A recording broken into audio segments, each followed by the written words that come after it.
La Biblioteca Hernando Mejía Arias del Museo de Arte de Pereira realiza la hora del cuento desde el año 2017 que los invitados de cada mes proponen desde sus disciplinas que van desde la música, la pintura, la poesía, el teatro, la pedagogía hasta las artes plásticas y visuales. En el marco de la cuarentena mundial que vivimos, la hora del cuento se ha adaptado a los nuevos formatos virtuales con invitados especiales que, a través de las redes del museo, llevarán narrativas hasta las casas de los ciudadanos, generando reflexiones y opciones de sensibilización y aprendizaje desde las artes. En esta edición de la hora del cuento, Culturas originarias colombianas a cargo del periodista, documentalista y docente John Harold Giraldo, pretendemos acercar a los públicos infantiles y juveniles a las lógicas y modos de vivir de diferentes culturas que integran nuestro territorio. Todo esto a través de varios relatos cosmogónicos indígenas. Bienvenidos.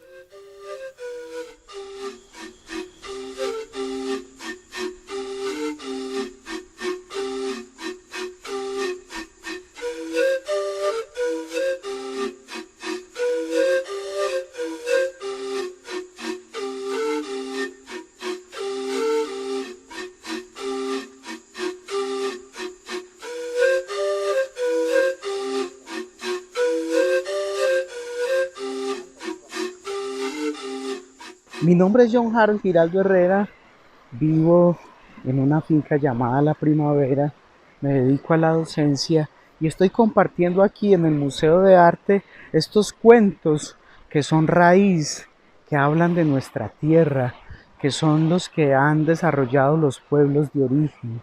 Y en este momento, durante estos minutos, seguiremos contando más historias para alegrar las tardes, las noches, los días, con un poco de nuestra ancestralidad. Los pueblos de origen en Colombia son más de 105. Esos 105 pueblos, no, ya son 118 según el nuevo censo. Esos 118 pueblos tienen costumbres, tienen culturas y nos permiten relacionarnos con este paraíso un poco más equilibrado, cuidando y protegiendo lo que nos pertenece.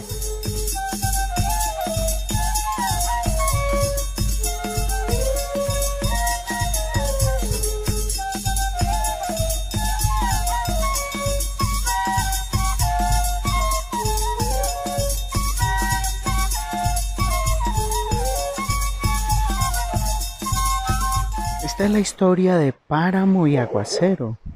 Páramo y Aguacero están enamorados y no se pueden encontrar. Entre las historias que se desarrollan entre las culturas de origen en Colombia, la naturaleza siempre está presente. Páramo y Aguacero son dos personajes del mundo natural que no pueden estar juntos porque de estarlos podrían ocasionar una tormenta. Los guambianos que se encuentran allá en el Cauca, en el municipio de Silvia, relatan entre sus cosmovisiones que Páramo viene desde muy arriba en la montaña, viene Páramo desde por allá, lejos, lejos, lejos, donde están los nevados y las cumbres. Arriba a lo lejos, donde se divisan los picos más altos de las montañas, se encuentra Páramo. Y cuando cae a estas tierras, deja ver unas blancuzcas capas de poquito hielo que parecen recordarnos los cabellos blancos de los ancianos. Páramo baja siempre e intenta encontrarse con Aguacero. Aguacero viene de muy abajo, entre los montes, entre las ciudades, quiere subir con sus aguas blanquitas, diminutas, a veces feroces, con rayos y centellas. Va subiendo para encontrar a su amada Páramo. Páramo intenta también bajar, y baja y baja y baja y baja hasta que logra medio cruzar sus límites. cuando Páramo y Aguacero se encuentran muy cerca, relampaguea y hay un aire demencial. Entonces, Aguacero intenta acercarse un poquitico, pero como están tan enamorados, hacen lo posible por cruzarse. De modo que Páramo también se arrima, intenta besarlo y cuando lo besa, relampaguea y salen bombeantes chispas, de modo que Aguacero le toca bajar y bajar y bajar, porque es tanto el poder de Páramo que no resiste. De repente, Aguacero sabe que no hay otra opción que subir y seguir subiendo. Entonces Páramo está allí, en esa montaña, esperándolo. Y cuando de nuevo logran medio cruzarse, de los cielos cruje una tormenta eléctrica. Parece que crispado el viento quisiera derrumbarlo todo, pero todo y no dejar nada a su paso. De modo que este amor entre Páramo y Aguacero es un amor imposible, porque si logran juntarse no quedaría nada. Así lo cuentan los guambianos en Cauca, los Misak, de modo que es mejor que Páramo se quede muy arriba en la montaña y Aguacero se quede abajo intentando encontrarse con su amado o su amada. Pero si se llegaran a encontrar, el amor perduraría para siempre y ya no estaríamos aquí.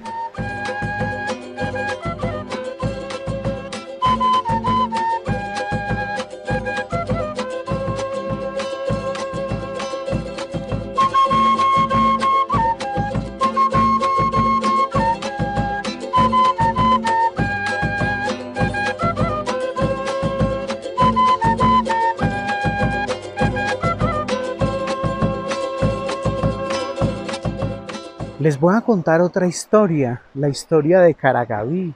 Es la historia del pueblo Embera, la nación que se encuentra en Colombia, así como los Misak, así como los hermanos de la Sierra Nevada de Santa Marta. Ellos fueron primero que nosotros y han habitado aquí desde siempre y seguirán habitando si nosotros escuchamos sus historias y si también nosotros nos permitimos reconocerlos como unos semejantes. Los Embera cuenta que todo surgió de este árbol llamado Caragavi. Caragavi es la deidad mayor para los Embera. Resulta que los Embera se quedaron sin agua. No había nada que beber, los campos estaban desiertos. Cuentan los Embera que habitan en Pueblo Rico, en Mistrató, en Marsella, también en Pereira, que el agua escaseaba. Entonces no sabían qué hacer. ¿Cómo iban a vivir sin agua? La comunidad indígena. ¿Quién podrá vivir sin agua? Nadie puede vivir. De modo que parece que el agua se había escondido o alguien se la había apoderado y estaba en este frondoso árbol llamado Caragaví. Caragaví entonces impidió que el agua estuviera entre todos, de modo que los indígenas se reunieron a pensar y a pensar qué era lo que iban a hacer si no tenían agua. Caragaví era su deidad mayor, era la deidad que protegía a los Embera y tenía que devolverles ese líquido preciado. ¿Enserá? El dios macabro, el dios que había encerrado el agua, había impedido que los Embera Chamí pudieran vivir contentos y tranquilos, comiendo sibiricu, el plátano que les ofrendaba la vida, haciendo rituales, tejiendo sus chaquiras. Entonces Genserá escondió todo en este árbol.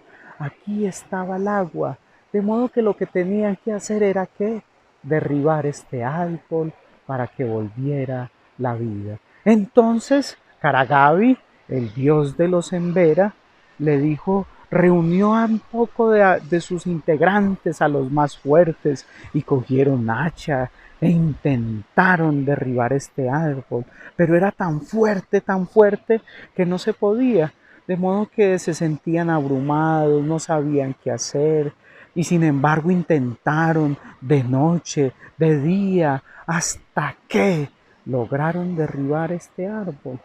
Y de ese árbol surgió la vida, salieron las aguas. Brotó el agua y brotó y brotó y corrió hacia todos los lugares, y esa agua permitió que salieran de nuevo los mares, los ríos, y con el agua se podían regar los campos, y los Embera pudieron seguir viviendo como una comunidad.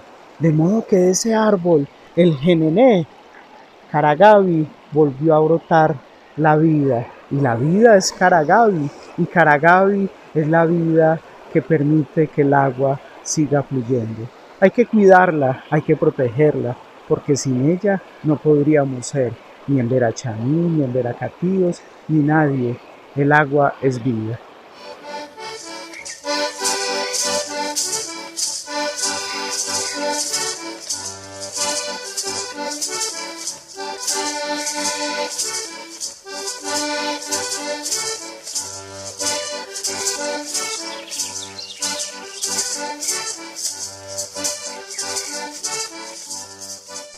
En la Sierra Nevada de Santa Marta, la única sierra donde también hay hielo, se encuentran los hermanos Aruaco, los Covi, los Wiwa y también los Cancuamos. Allí hay una historia bellísima.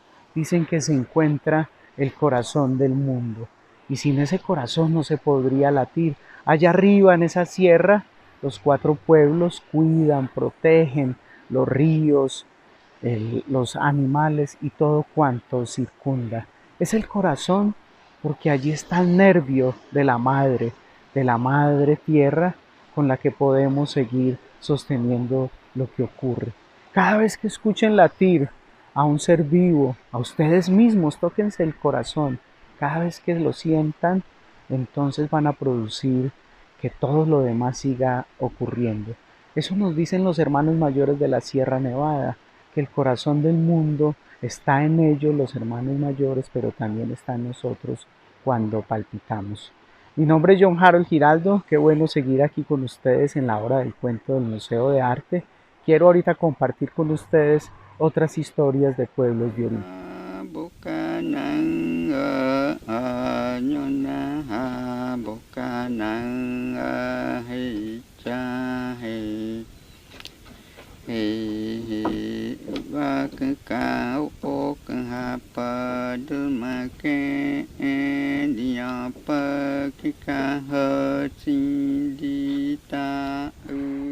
Yacurruna sale del agua. He aquí la leyenda del espanto de las aguas. Yacurruna, como se dice en la lengua de los quechuas. Esta es la leyenda que no es mito, porque no enseña sobre el origen, sino que es como cuento para enseñar la moral, para enseñar las leyes de la conducta a los hombres. Por lo mismo, la leyenda cambia y los enseñadores la adaptan, la reforman según sea lo que quieran instruir. Y así, según la necesidad, la enseñan a los jóvenes en ceremonias más sencillas, porque a ellas sí pueden asistir todos los que quieran aprender, que generalmente es por la tarde, cuando el sol ya se va, y los que saben enseñan, y los que aprenden preguntan. He aquí que así es como se forma la tradición, como se va formando también el cuento, la poesía, la literatura, porque el prestigio de los narradores y de los recitadores es grande por su sabiduría.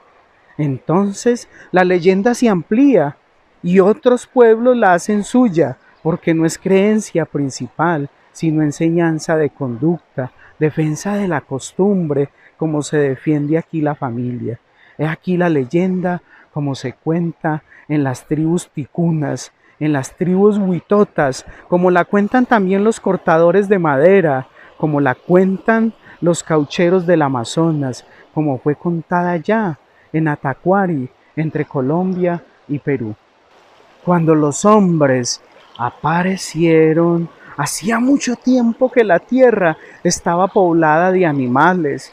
Habitaban ya la superficie, el agua y el aire, de acuerdo con el orden dado por los creadores. En realidad, el hombre apareció muy tarde. El hombre fue después. Para que los hombres aprendieran a organizarse en la tierra, se necesitó un tiempo muy largo. La tierra comenzó a hacerse estrecha y a medida que surgían los instrumentos, las herramientas, las técnicas, empezaron a surgir diferencias porque unos más expertos se hicieron ricos y más fuertes que otros. Estas diferencias fueron al principio de muchos problemas. Para resolverlos fueron hechos ruegos durante largos años a los manejadores de la tierra sin obtener respuesta. Para devolver el orden a los hombres se designaron finalmente los sacerdotes y se asignó su lugar a cada clase de espíritus, los temerarios, los benévolos. Uno de estos últimos fue Yaka Runa, el gran delfín del Amazonas. Dentro de los espíritus hay muchas clases según su misión, inclusive unos que tienen forma y otros que no la tienen. A Yacarruna le dieron la forma de un gran delfín, ordenándole surcar el Amazonas en busca de pescado, res o de lavanderas solitarias para robarles el alma. Generalmente nada junto a otros delfines, disimulado entre ellos que casi nunca advierten su presencia, pero cuando se dan cuenta lo expulsan y a veces también lo golpean porque los demás delfines son buenos. Cuando atardece es cuando hay menos gente en el río. A esas horas los pescadores casi nunca advierten su presencia, regresan a sus casas y en ocasiones algunos lo hacen solos. También es la hora en que las mujeres salen a lavar la ropa a esperar el regreso de sus maridos. Es cuando Yacurruna se separa del resto de la manada y comienza a acechar. Nada en todas las direcciones con sigilo y atención, buscando una víctima. A lo lejos viene un solitario pescador en su canoa, viene fatigado y espera descansar pronto en su hogar. Yacurruna nada hacia la orilla, adelantándose, lo hace con sumo cuidado y bajo el agua para que él no advierta su presencia. Y el hombre ve extrañado cómo allá en la orilla va emergiendo el cuerpo sinuoso de una bella mujer, su piel morena y pálida, emana provocación, siente que su sonrisa lo envuelve extrañamente lujuriosa. Es un reto a la virilidad, como una proposición sin alternativa. El hombre varía de rumbo de su embarcación, el remo entre sus manos hiere el agua cortándola para llegar a ella. Yacurruna extiende plácidamente sus brazos hacia él. Pérfidamente descubre la sensualidad de su piel absorbente, enceguecedora. Algo muy similar al insomnio va sobrecogiendo al hombre a medida que hunde su mirada en ella. Cae la bruma, cae el olvido. Después, solo tarde y silencio. A la mañana siguiente, cuando la selva se pueble de voces y sonidos, se verá descender una barca sin pescador y muchas bocas esparcirán la noticia de que Yacurruna salió otra vez y una mujer en su choza llorará.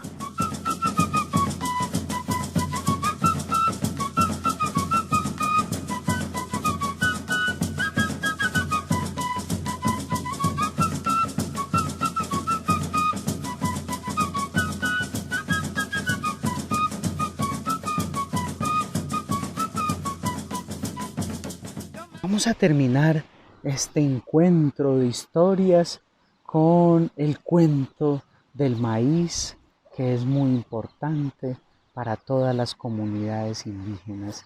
Se dice que el maíz es la vida Se dice que los granos son los dientes de los dioses, que cuando nos los comemos estamos bebiendo de su savia. Se dice que las gallinas comen maíz porque encuentran con una manera muy agradable de hacer sus huevos, porque son fábricas de huevos y nos alimentan también a nosotros.